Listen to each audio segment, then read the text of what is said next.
Episode 217 of the Bevan James Eyles Show, an interview with Loren Ward.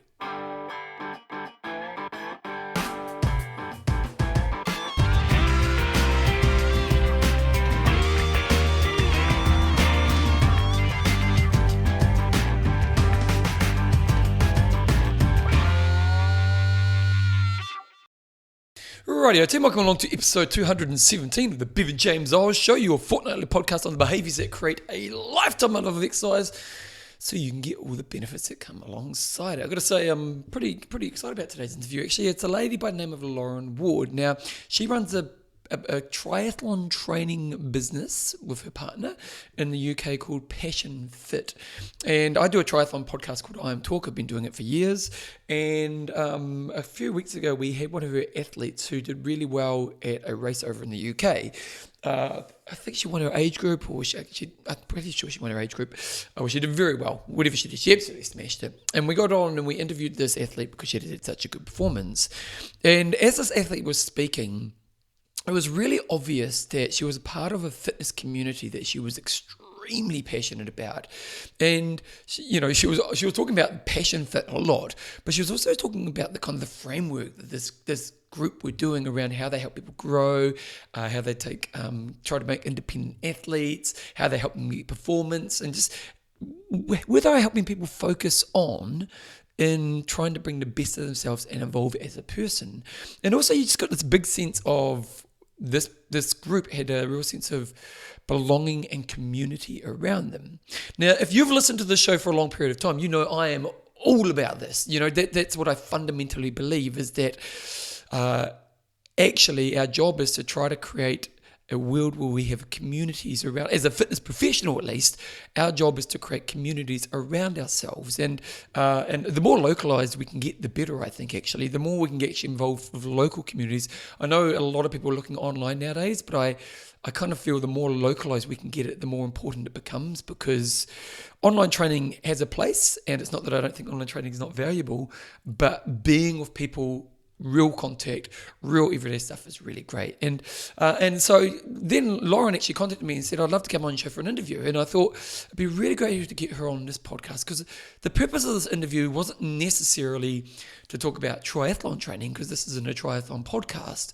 It was to get an insight in how to find a fitness professional who seems to have got it right. And I'll be honest, I've been writing my book. My book's with the editor now, so it's kind of going through the process of getting ready for the market. And with the book, a big part of what I try to do is get people to find their local community around the movement they enjoy. And, what I really want them to do is to find places like Passion Fit or Extra Mile Runners here in Christchurch. I want to find communities of fitness, and so the reason I wanted to get Loren on was just to have a chat with somebody who's seemed to have created a pretty great fitness community in their area, and just for you to get some insight into the kind of thinking that a fitness leader who creates those communities in those areas, how they think. What are they thinking about when they're trying to create this? And this interview is an interesting interview because we kind of just talk about their history a little bit, but then we go into the philosophy around what they're trying to create within their world. And they've got some really clear kind of frameworks that they're working towards that are creating the place where they're creating the people like I interviewed a couple of weeks ago who are growing, passionate, evolving, and all that really good stuff. And so I think you'll find this interview very interesting. And again, the purpose of me getting this interview on was to help you think about what kind of person I should be looking for when I'm choosing my fitness choices. Unfortunately, a lot of people's fitness choices just based on convenience and price. And convenience does make sense. I get convenience because it's like if I've got to drive an hour to exercise, there's less chance of me driving 5 minutes. So I do get convenience, but I do think there's a point where convenience is less important. And I actually talk about this in my book.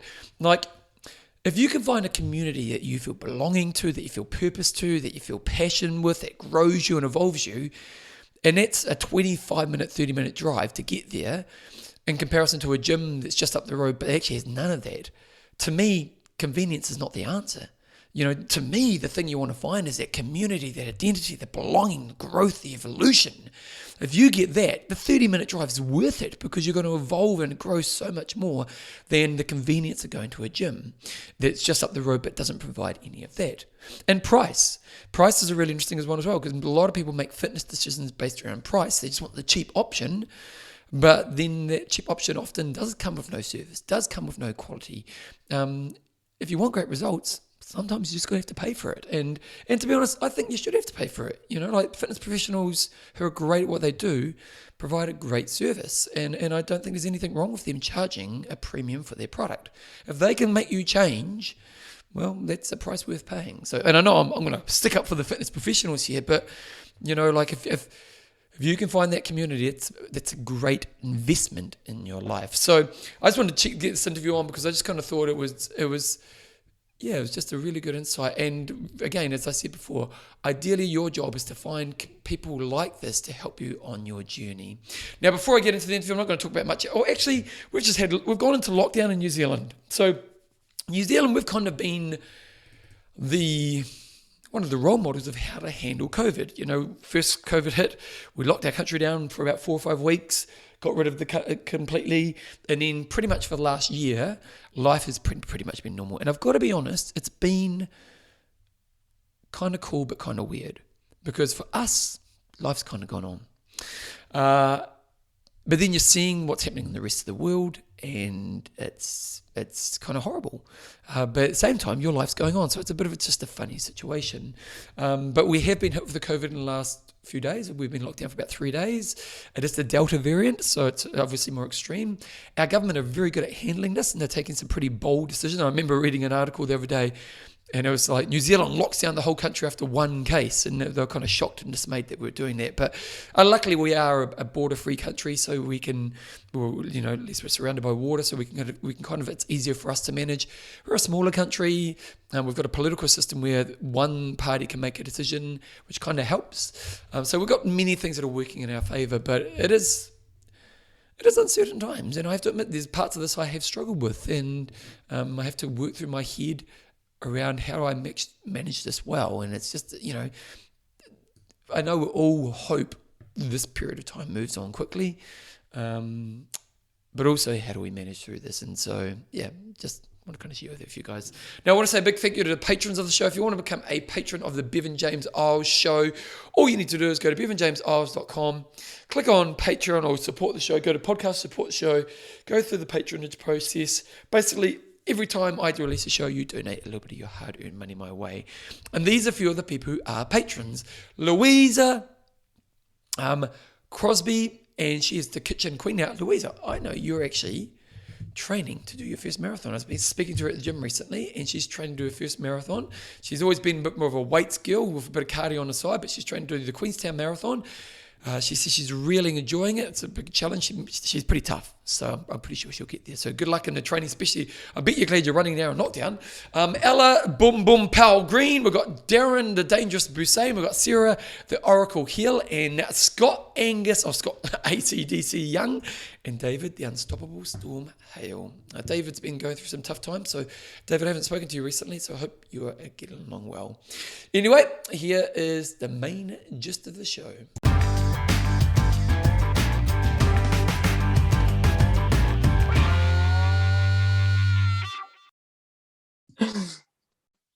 Okay, team. So I'm pretty excited today to have a lady by the name of Loren Ward. She owns a business called passionfit.co.uk. And we actually, on my other podcast, we interviewed one of her athletes recently. And it was pretty obvious that this athlete was passionate about triathlon, but also passionate about her community. And I got in contact with Loren and just having a talk about what they are doing that's making their community so strong, as in helping people achieve results, but also the development of the person and their community. So welcome along to the show, Loren. How are you? Thank you. Yeah, I'm good. Thank you. And really pleased to be on. So thanks for having me on. So first of all, maybe just give us an overview of what you do currently, because we're kind of going to get to the point where how got you here, but just maybe give us an overview.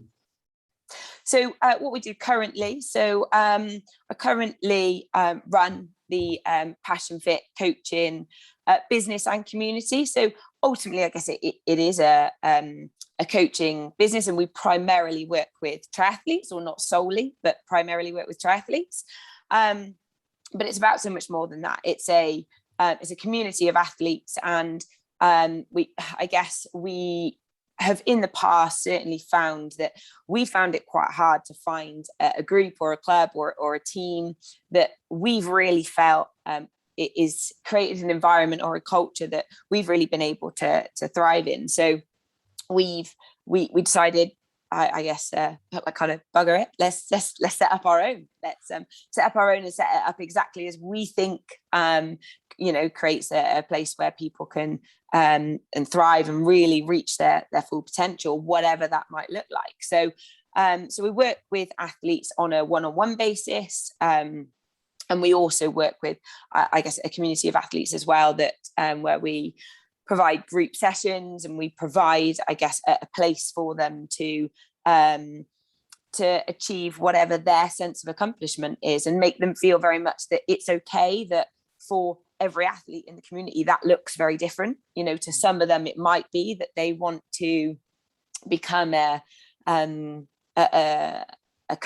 qualifier. To some of them it might just be, I want to use exercise as a way to just enhance my well-being, and a healthy way to socialize and become a little bit fitter, healthier, enjoy life a little bit more. And no matter what their goal is, that's okay.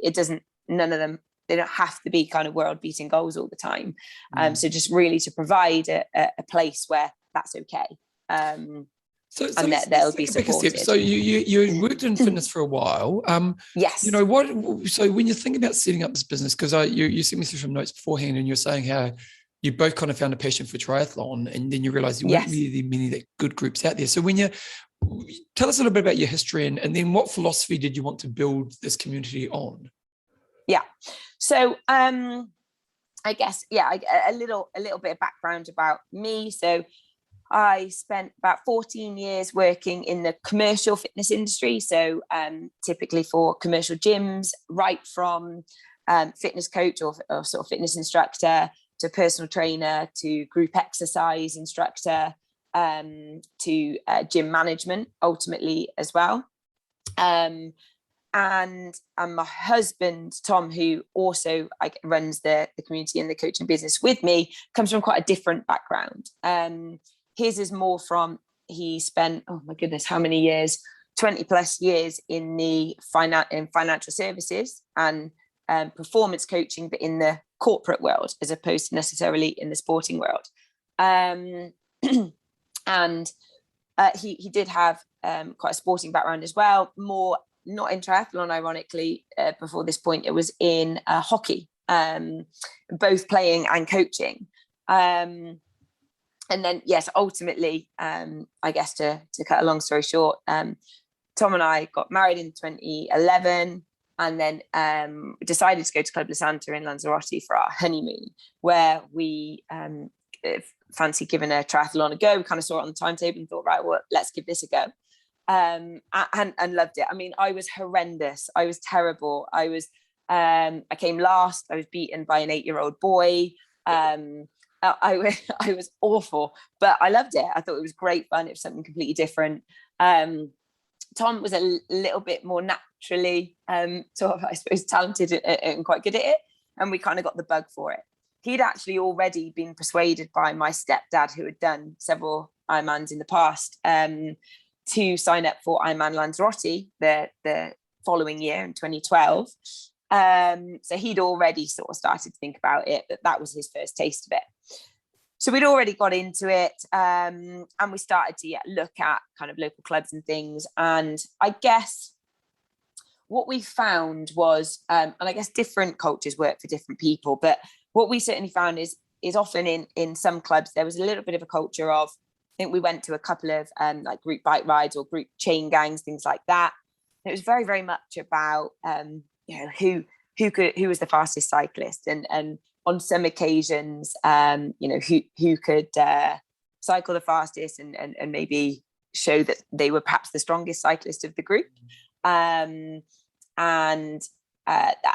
certainly for me, that I wasn't overly comfortable with that, because I wasn't as naturally talented. I was a little bit of a beginner. So we experimented with some different groups, and I guess the two extremes that we found were either that some groups could be a little bit, it was all about who could be the fastest, and then the fastest people in the group would potentially be idolized a little bit as well. And then actually there were some groups, ironically, where it was all about the beginners, which was lovely, probably for me more so. But then it meant those at the other end of the scale didn't get much sort of help or support either. And ironically, sometimes there seemed to be some confusion with if someone's fast, and let's say they're shy, so they came across a little bit quiet, but because they're fast, sometimes the perception is that they're arrogant. Whereas actually, if you're a beginner and quiet, the presumption is that you're shy, perhaps. Yeah. So we almost wanted to try and find that balance, I suppose, where it was, the culture was beneficial and value adding to both ends of the scale, to those that were beginners and those that were experienced and perhaps quite talented and quite fast. And I guess we didn't want there to be that speed or ability didn't define you. It wasn't whether you were a fast athlete or a slow athlete, or whether you were experienced or not experienced. That didn't really define you. What defined you, I suppose, more, or what defined the culture was more your attitude, your mindset, and your behaviors, rather than your speed or your physical ability. And don't get me wrong, I don't think the groups that we'd experimented with, I totally get it. It's how most of the world and society is nowadays. It's, nothing negative really about those groups. It was just that we recognized that was what the world really was like nowadays. And we wanted to create something a little bit different. So hence why we set up Passion Fit. And the idea is it's much more about how the athletes behave, what their attitude and their mindset is, than it is necessarily about their physical ability or their experience level. That's what matters to us the most. So in regards to creating that, because it's one thing to say it, but to actually sit aside, and so when you sit down to start to design what you guys are going to do, yeah, what kind of things were you thinking with the framework you're going to do that around? Well, I guess this is where I guess if I kind of take a step back, it's a great question, because it took us a long time to figure it out. We sort of recognized that we wanted something different, but we weren't quite sure at first what does that look like, and how, like you said, do we define what that looks like, and how that's different to the current kind of athletes or groups out there. And I guess to take it back a step, so I sort of explained that obviously my background was in the kind of commercial fitness industry. Tom's was both in some elite level sport and the corporate industry. And what we'd noticed really across all three of those industries, or all three of those worlds, were there were always people that we sort of saw as highly accomplished, and people that perhaps in whatever form that might be, the sporting world or in their kind of academic or career, some were very highly accomplished, and some didn't seem to perform very highly relative to what we'd sort of deemed as their potential. So we really sat down and we thought, right, okay, well, across all of these three kind of worlds, we saw there seemed to be some really common trends between the behaviors and the attitudes and the mindsets that all of those that we deemed to be highly accomplished displayed, versus those that didn't seem to be. And what we did is really we sat down and tried to put all of that together. And okay, what were those, like I say, what were those really common trends of all those behaviors that we witnessed? And I guess effectively almost try to reverse engineer it. What are all of those common things that we saw that seemed to really work? And what were all of those things that we saw that seemed to be common in those that didn't seem to, I guess for want of a better word, perform very highly relative to their potential?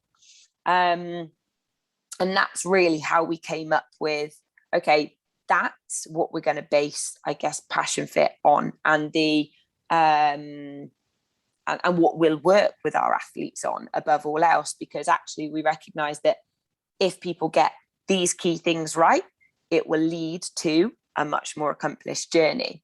And you might notice, I guess, some of the terminology that I use, I'm quite careful about the terminology that I use. I use the word accomplished rather than successful, because what I don't want to be confused is that I guess it quite commonly can be misunderstood in more the corporate world and potentially sporting world as well. But the word successful nowadays seems to be very linked to people that perhaps have a very high profile or very high powered job, or earn a lot of money, or have a very sort of a prominent status, or have a expensive car, big house, that kind of thing.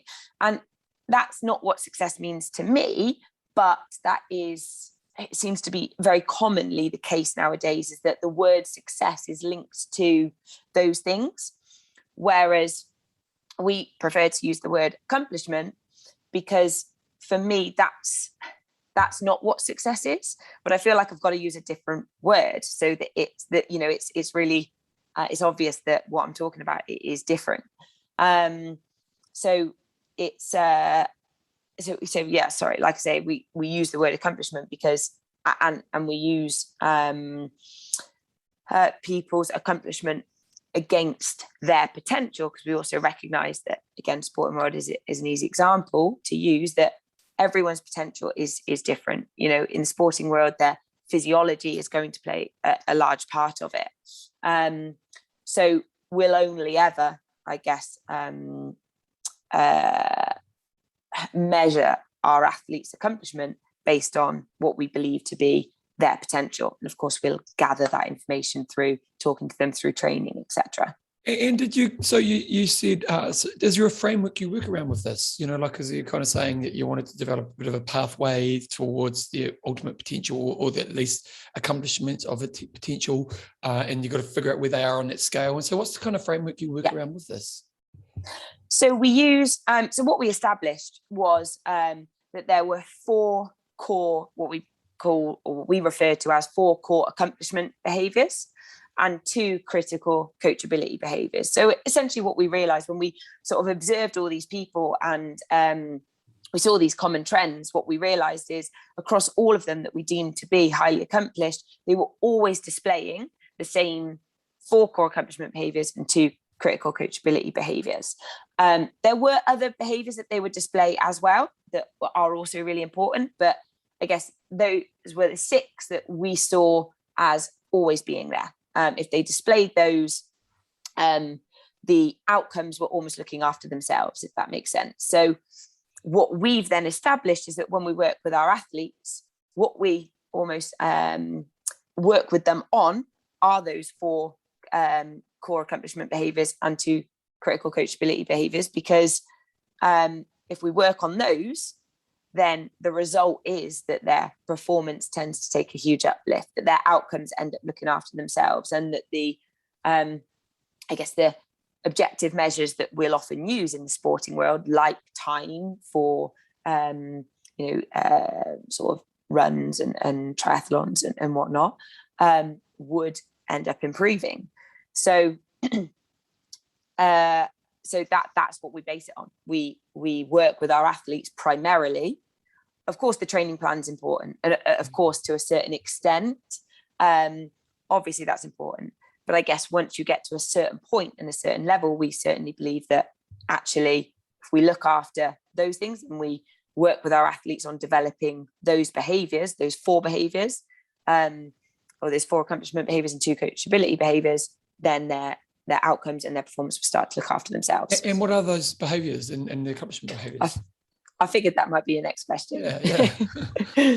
So four core accomplishment behaviours. The first one is goal setting. So we certainly established that actually lots of people are good at, can set goals, but we've often found that they're not necessarily goals that have been well thought out or individualized to them. I'm sure you all have had, coached athletes in the past that come to you and you talk to them and you ask them what their goals are, and they'll say, a really common one is I want to go sub 12 on an Ironman event. And often I'll ask, well, why? And they can't necessarily explain to me why. Or it might just be because they're that's what their friend did, or that's what someone's told them would be a good time. So the goal setting piece is really, really important. And quite often in the past, we, again, in the corporate world and in the fitness industry, we've used SMART goals, and most people are familiar with that acronym.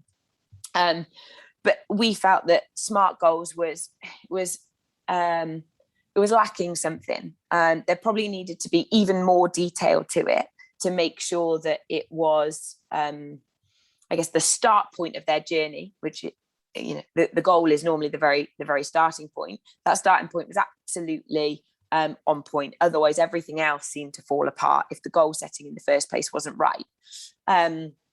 So for months, actually, my husband Tom was racking his brain, because he's kind of, I guess, a bit of the mastermind behind a lot of the concepts that we work with. He's got a very kind of conceptual and creative mind. So he was like, I want to find this kind of improved version of SMART. And in the end, we realized that actually it had been kind of staring us in the face for months. We had already been using the word ipsative a lot with our athletes, and might be a word that a lot of people aren't familiar with. I think it sort of stems really from the education kind of background or education world. And to measure someone ipsatively would be measuring them based on their start point and their potential rather than relative to others. And we suddenly realized that actually the word ipsative created the perfect acronym for what we believed was a perfect goal setting template. So I being for individualized, so making sure that actually the goal was their goal, not a goal that they thought that they should have, or thought it might be what their coach might want to hear, or their friends doing. It's individualized to them, and it means something to them. So and it was precise as well. I guess, similar to specific in SMART. It was precise. It was there's no grey area with it. It was, yes, you either have achieved it or you haven't. So it was precise.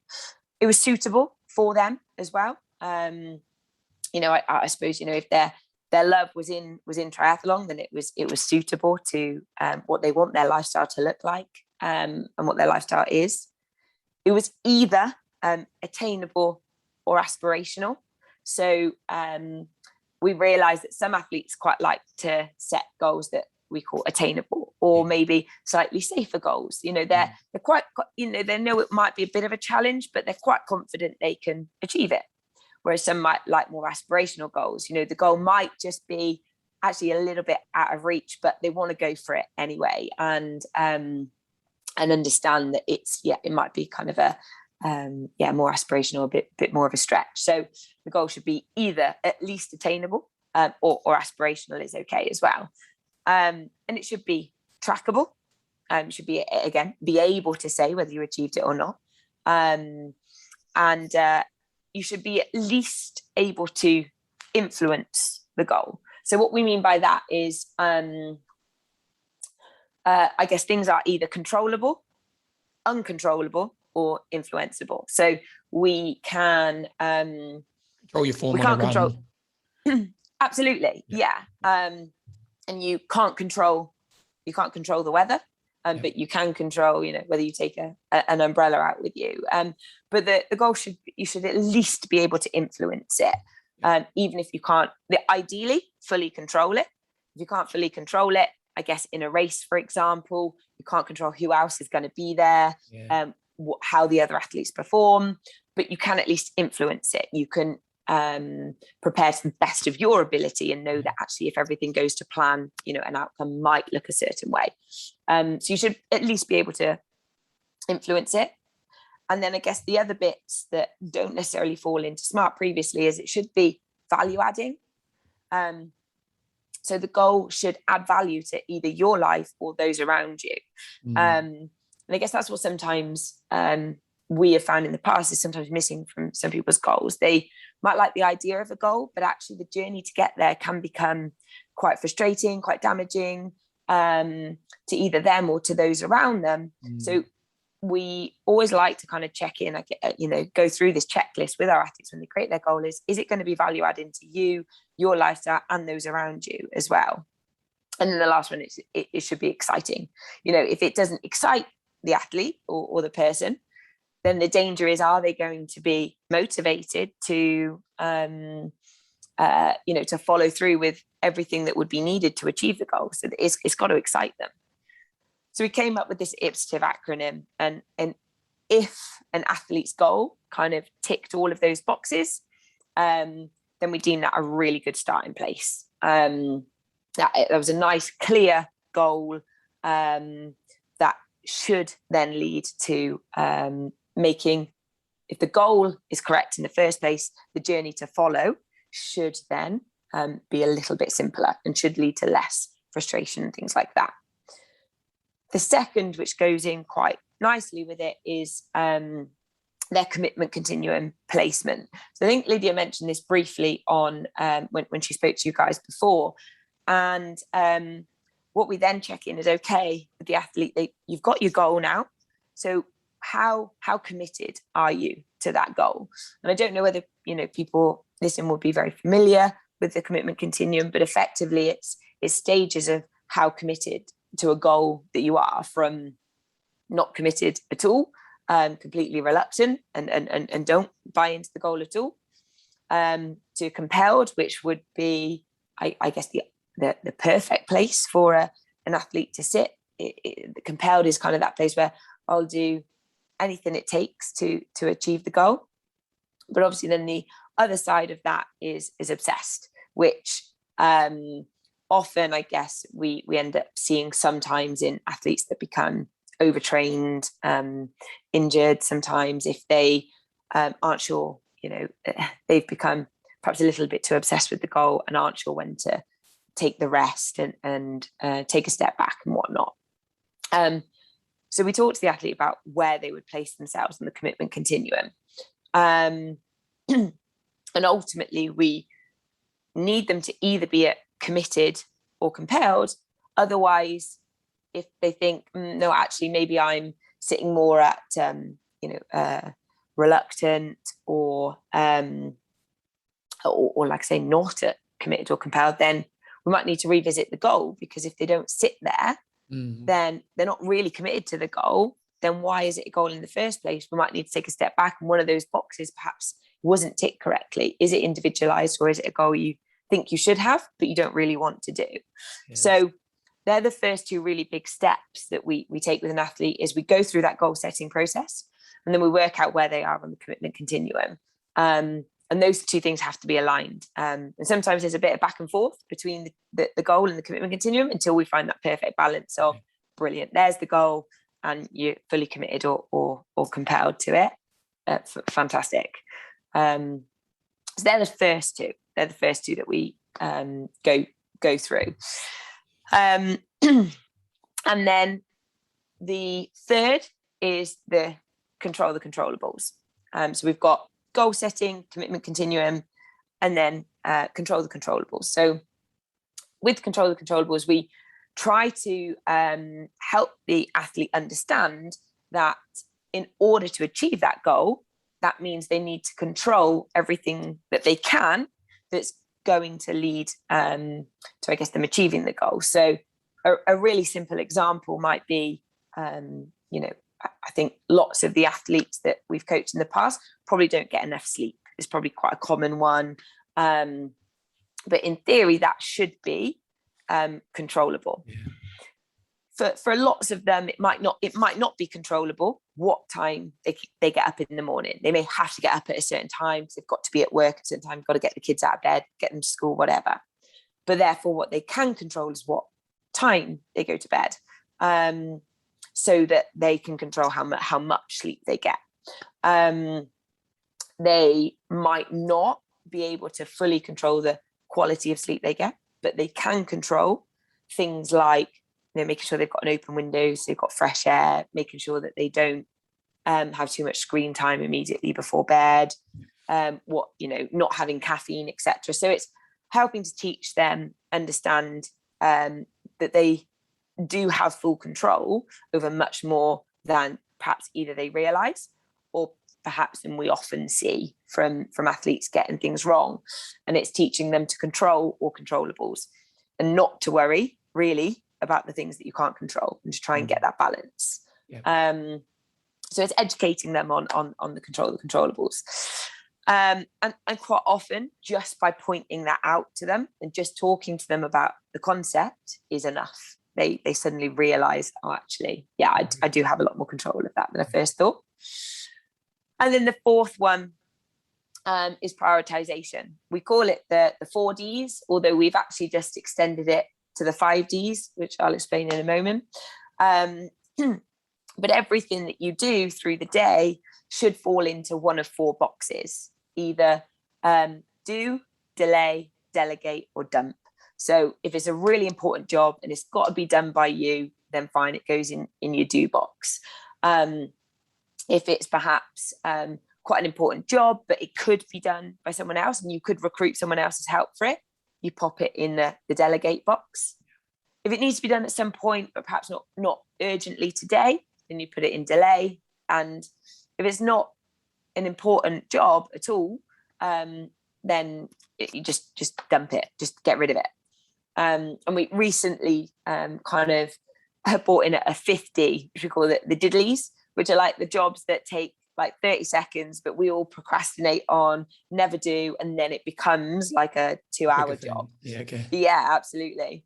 I think a really common one is Tom's really meticulous about how clean our car is kept. So if one piece of rubbish gets left in there, it's like, oh my God, I'm in big trouble. So sure there's not a problem in the relationship. So, but he always says, come on, he's like, it's a diddly. He's like, if you, and every time we get out of the car, if we make sure we take all the rubbish with us, even if it's like one thing, then we never get to that stage where we've got to take 2 hours cleaning out the car and whatnot. And every time we get out, if the dog's been in it, give it a wipe, takes 30 seconds rather than, like I say, letting it build up. So we've now just developed it into the 5Ds. So it's time prioritization. And I guess a really common one is things like, using the sleep example earlier, how many of the athletes in the past have sort of had conversations with me about the fact they'd like to get a little bit more sleep. And then I talk to them about, okay, well, talk me through what your routine looks like. Perhaps when you get home from work, you've done your training, what does it look like?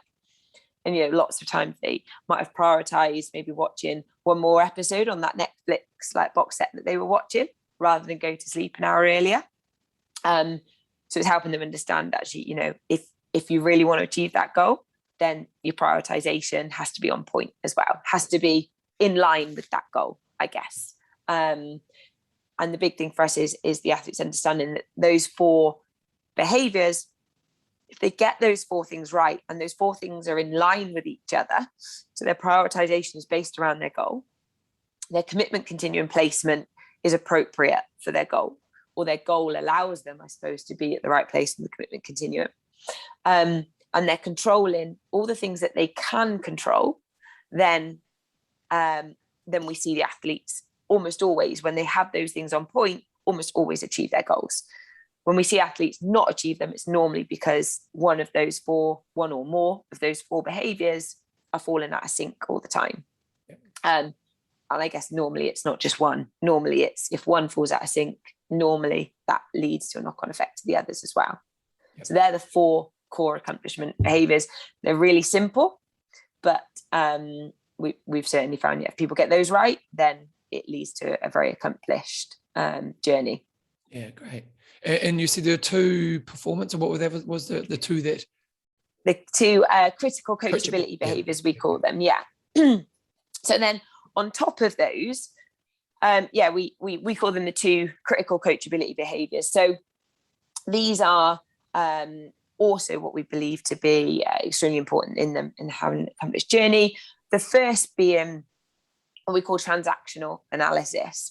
So whether they're self-coached or whether they have a coach, something that is always important is their communication with their coach, or sounds a bit strange to say, but almost their communication with themselves, their kind of inner absolutely.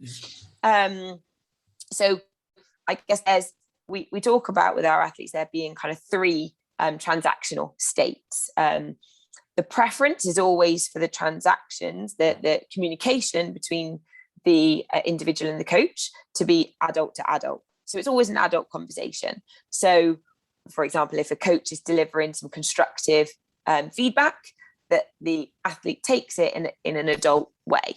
And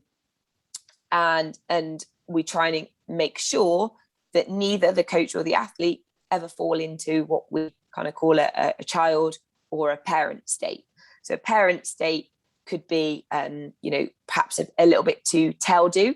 So telling the athlete what to do all the time, rather than it being a discussion and allowing the athlete to have input on that.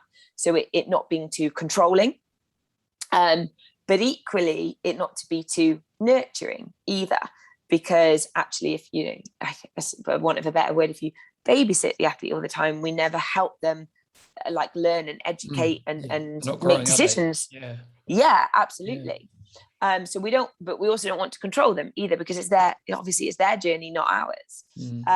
So we make sure that the coach never falls into a parent state, but also that the athlete never falls into what we call a child state either. Where they're perhaps not receiving feedback well.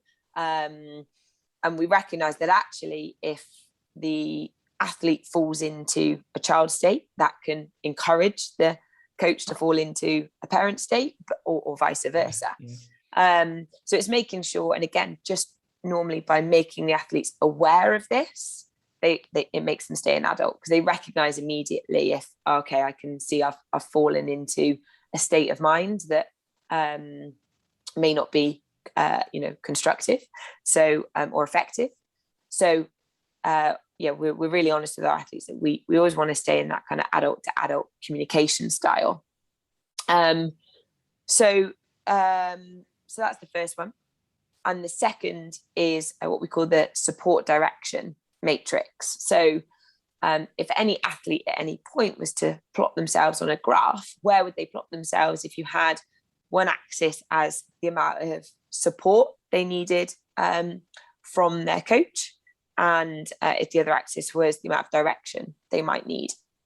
So support perhaps being, sometimes like emotional support, sometimes a little bit more around how to deal with things, how to do things. And the direction might be quite literally what to do, or how to do something.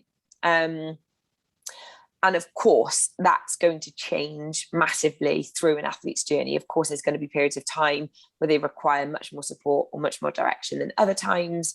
And obviously, beginners are likely to be slightly higher on that scale, although not always, than the more advanced athletes. But again, by making the athletes aware of this, and almost giving them the goal of always trying to keep themselves as low down on that matrix as they possibly can, means that the less, I guess, support and direction a coach has to give them, the more we can start to work with them on the next advanced step, on the next thing.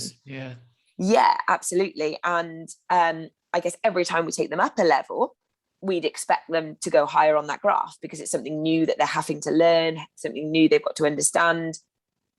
But then almost once we've taken them there, the goal is to try and then bring them back down again to as low as they possibly can, so that we can then go on to the next thing. And the athletes that do that really well are the ones that become extremely advanced, knowledgeable.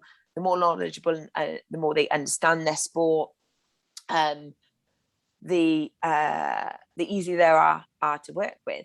And like I say, the more advanced concepts we can then go on to with them that we feel have a huge impact. So their communication style and their support, the amount of support and direction they need, are also the two, what we believe, critical coachability behaviors. So between those and the 4 accomplishment behaviors, when they have those 6 things on point, regardless of what their performance looks like relative to others, they are usually the athletes that perform really highly versus their individual potential, and tend to feel the most accomplished, the most happy with their journey as well, which I guess arguably is the most important thing, but certainly is to me, which Tom often takes the mick out of me because I'm quite what we call quite green. Yeah. Have you ever done sort of seen insight personality colours before? Yeah. So I'm quite green yellow, and Tom's quite red. So it's interesting because our different personalities work quite well, ironically, across the athletes. Yeah. Yeah. So that's a really awesome framework. It's one thing I'm curious, because I've kind of only got like another 10 minutes to talk, so I could talk to you forever. Yeah. But one thing I'm curious about is, what do you guys do to create great community? Well, great question. And actually, there is actually a little bit of a framework that we use for this, and it's a concept that people may well have heard of before. It's self-determination theory. So we try and focus on three key things with all of our athletes.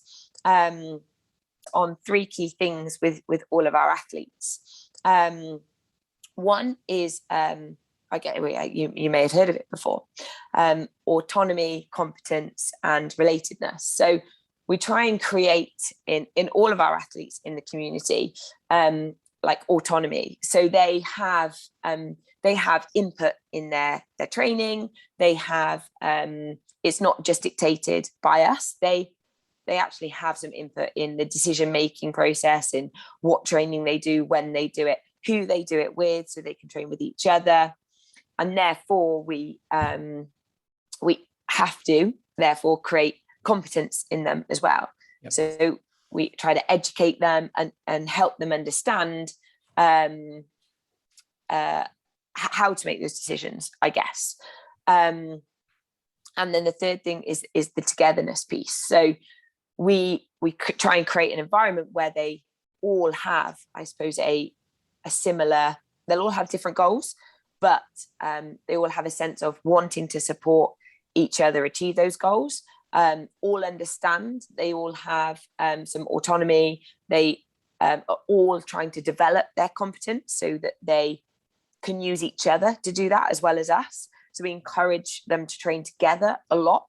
So that might be athletes, not just us with our athletes, but our group of coached athletes, those that are local, we'll encourage them to train together a lot so that they can develop that in each other. And we recognize that feeling part of something can be hugely motivating. Actually, this can be quite a lonely sport in lots of ways. Lots of people's training can be very, very solo. Spend hours on their own, and we recognize it can be a very lonely sport. So the more that we can bring people together to share the experiences together, not just in their training, but in racing, it seems to be quite a large part of people's motivation. So on a Monday, Wednesday, Friday morning, we do a sort of 6 a.m. group bike session, like virtually via like Zwift and Discord. And almost all of our guys are on it every single week. Some of them do not have to be up at that time. They could well train later, but they do it because they recognize that by being on the session isn't only motivating for them, of course, because it's kind of, you don't want to let others down. It's often more enjoyable if you do it with others, but also they recognize that them being on it is also motivating for the others as well. So the more people there are, the more sense of them being part of something, helping support each other. So we try and really encourage the guys to recognize that they are part of something, and they not only do we obviously want to support their journey, but when they come into Passion Fit, we don't just support their journey, they support everyone else in the community's journey as well. Yeah. So it's very much an understanding that, if you come into the community, you don't just take from it, you give to it as well. Yeah. And that give can be literally just being present, just being around, because that is enough for a lot of people. So it's very much a two-way process, I suppose, is that very much the way we see it and the way that we explain it to people. And so there's that kind of responsibility, but also the reward. Yes, absolutely. Yeah. And then if everyone is that way, in that they want to give as well as obviously take, then it becomes a really rewarding community for everyone to be in. And again, we don't mind what people's goals are, and we recognize that they're all going to be so completely different, and there's going to be a huge bandwidth of what that's going to look like. But the thing that we ask from our athletes is that no matter what, when they set those goals, they'll do their best to achieve them, because they set a great example to each other then as well. It kind of creates a culture of we're working to improve each individual into this. Yeah, very much. And is there anything? Oh, sorry, you go. No, sorry, I was just going to say then, I guess we try to create a culture where if Tom or I were to step back from, and let's say we said, guys, you've got to kind of look after yourselves for a couple of weeks, we would want the culture to be self-sustainable. If we walked away, I guess I think the definition really of culture is everyone knows how to behave without actually being told how to behave. And that's almost what we want to create, is that it becomes the norm for them to support each other. Just, is there anything else that you discovered that really helps create belonging? Okay. I think certainly something that I've observed is when the athletes feel comfortable to be completely open and honest with each other, and usually the biggest thing that is normally about is their why. So when they set a goal, we normally try and kind of dig a little deeper and find out why they want that goal in the first place. And I guess it's like kids say, don't they? They kind of ask the question, why, kind of 5 or 6 times. And there's the common understanding of, ask why 5 or 6 times, to really dig down and really get an understanding of why someone's got that goal, what led to it in the first place. Because it's not normally the first thing they say, when they say, I want to get fitter or whatever. There's normally something much, much deeper. And it's when athletes really feel they can be comfortable and open and honest to share that, not just with us as coaches, but with each other in the community. I think they often realize that lots of them have much more in common than they perhaps first realized. And that creates some lovely bonds, and an even bigger desire for them to then support each other, because they can relate perhaps much more than it might seem on the surface. So I try and encourage the guys to, I guess, communicate with each other just as much as they do with us. And I'll often send my athletes off to go and talk to one of my other athletes when they have a question or a problem, because I know that particular athlete has also had to overcome it. So it's trying to encourage them to be completely open and honest, and that seems to create some lovely bonds between them and us. So it's creating an environment where people are free to express to higher levels, is really what you're saying, isn't it? Absolutely. And the expression of the higher level then creates a deeper bond between that community, and then very much. Massively. Yeah, awesome. Just like, unfortunately, I only have like 5 minutes, but no problem. Just what would you say to someone who's not exercising in regards to getting into exercise? I would say, I think I totally understand that. It probably seems like a mountain to climb. If you're not exercising at all at the moment, and a lot of the feelings that person is probably experiencing is probably much more common than they might realize. And actually, I was thinking about this example the other day, is if when someone brand new ever came to one of my group exercise classes, they would always come and they would say, I am so nervous, I'm going to go somewhere at the back. I'm sure everyone else has been here loads before and really experienced and doesn't feel nervous or whatever. And that person always thinks they're the only person that feels like that. And they're probably not. And so I can't recommend, obviously, exercising enough for not just for their physical health, but for their mental health as well. It's, I don't know if I've ever had an athlete that didn't feel like doing a session. And that doesn't have to be like an hour hard interval session. I mean, that could just be going out for a walk for an hour, taking the dog for a walk, riding your bike. But I don't think I've ever known anyone to come back from that session not wanting to do it, but making themselves do it and saying, oh, I wish I didn't bother. They always are glad they've done it. They've always pleased they've done it. They always feel better for doing it.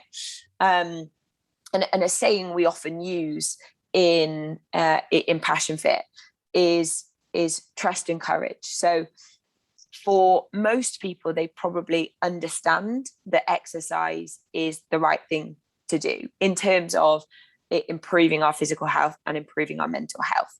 But most, I guess if they're not in the habit of doing it, it can feel quite daunting. It can feel quite scary, and they might not know what to do, but they normally understand that it is a beneficial thing to do.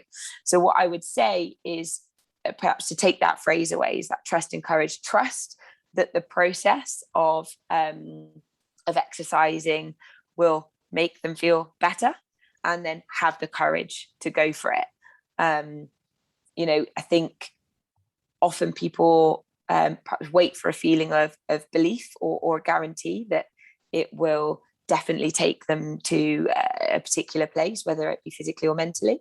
And sometimes people can't give them those guarantees. So you might not feel belief, but what what we would ask you to feel is trust the process and have the courage to go for it anyway. So I honestly, I can't recommend it enough. I think and don't think that you suddenly have to go out and be running 10Ks, half marathons. Just get out for take the dog for a walk for 20 minutes twice a week, build it to 3 times a week, 4 times a week. Well, hopefully if you've got a dog, it'll go out daily, but take a friend's dog. Start small and set yourself very small little incremental goals. Good stuff. Hey, if people want to follow you or if they want to get in contact with you, where would they go? So we're on Facebook, Instagram as Passion Fit Coaching, and we have a website as well. We have got a YouTube channel, and we'll usually post those links on our Facebook page. And it's normally about this type of content, helping people to understand what we believe really matters and really makes the difference, rather than necessarily getting caught up about comparing themselves to others or kind of arbitrary number goals. It's about them, their journey, and how to stay focused on that. Well, I love what you're doing. I wanted to get you on the show because I just kind of, again, this wasn't so much about triathlon today. It's kind of like how you grow and develop people and community and all those types of things. And it's pretty obvious you guys have put a lot of thought and energy and creating this, and it's showing in the work that you're doing for your people. So you should be bloody proud of the work you're doing. And the world needs Thanks more so fitness leaders like you guys, because, I was telling you before the show that I'm writing my book that I've just finished writing, which is about getting non-exercisers to love exercise. One of the key components is to find a place like yours, is to find a community that has leaders who know how to nurture and grow people in really safe and wise ways. And God, if you're listening to this and you're trying to find a fitness community, you need something like this in your life. So keep up the good work. It's bloody awesome. Thanks so much, Bevan. Thanks for coming on the show, mate. You rock.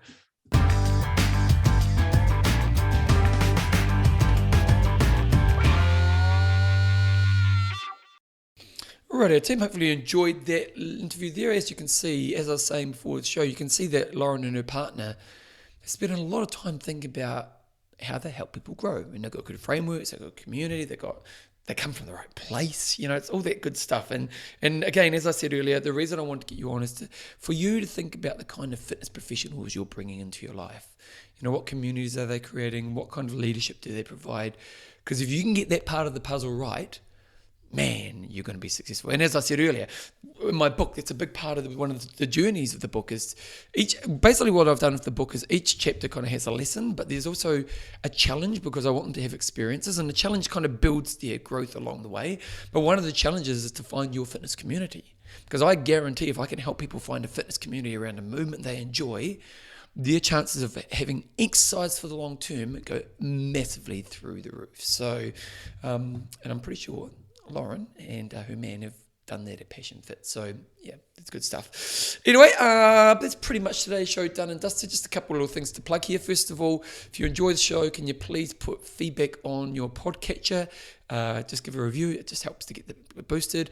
Also, if you want to get show emailed to you, go to my website. If you want to get my Keep Active with Bevan's, I email those out every Sunday night. Go to keepactivebevan.co.nz and you can just get that email to you. Or I release it on Instagram and Facebook each week as well. So if you're not following me on those platforms, you can do that. And then other than that, if you want to become a patron of the show, go to Bevan James Eyles support or podcast, support me and support me in what I do on the show. I'll be back in a couple of weeks from now. I've got a Bevan show coming up, which I'm going to do tomorrow actually, because in lockdown, I'm trying to get a bit ahead of my work. So I'm trying to do it tomorrow, but I've got a Bevan show, which I think could be quite fascinating. So I'm going to tease you with that right now. Anyway, as always, keep being you, and I'll see you in a couple of weeks.